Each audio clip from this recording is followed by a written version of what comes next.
பகவத்கீதையில் 2வது சாப்டரில் 59வது ஸ்லோகம்.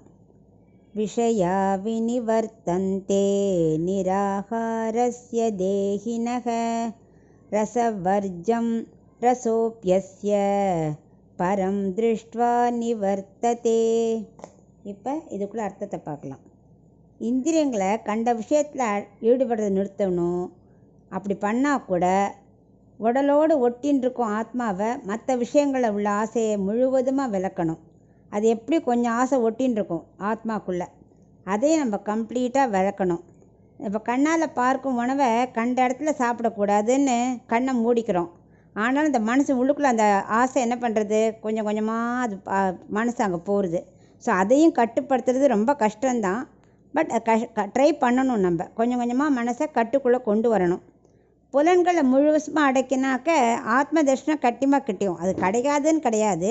நம்ம புலன்களை கம்ப்ளீட்டாக கண்ட்ரோலில் கொண்டுட்டோமானா நிச்சயமாக ஆத்மாவே கண்ட்ரோலில் கொண்டுடலாம் அப்படின்னு அவர் திரும்ப திரும்ப சொல்லின்னு இருக்கார். ஏன்னா நித்தியமான ஆனந்தமே வடிவான ஆத்மாவை கண்டுவிட்டால் ஒட்டி கொண்டிருக்கும் துளி ஆசை கூட விலகிடும். அதுதான் நம்ம நல்ல ஆத்ம தர்ஷனம் கிடைக்கணும். கிடைச்சதுன்னா நமக்கு இந்த ஆசையெல்லாம் போயிடும். அதனால் ஆத்மாவின் உண்மை நிலையை உணர்ந்து ஆத்ம தரிசனம் கிடைக்கும் வழியை அறிந்து கொள்ள முயற்சி செய்யணும்.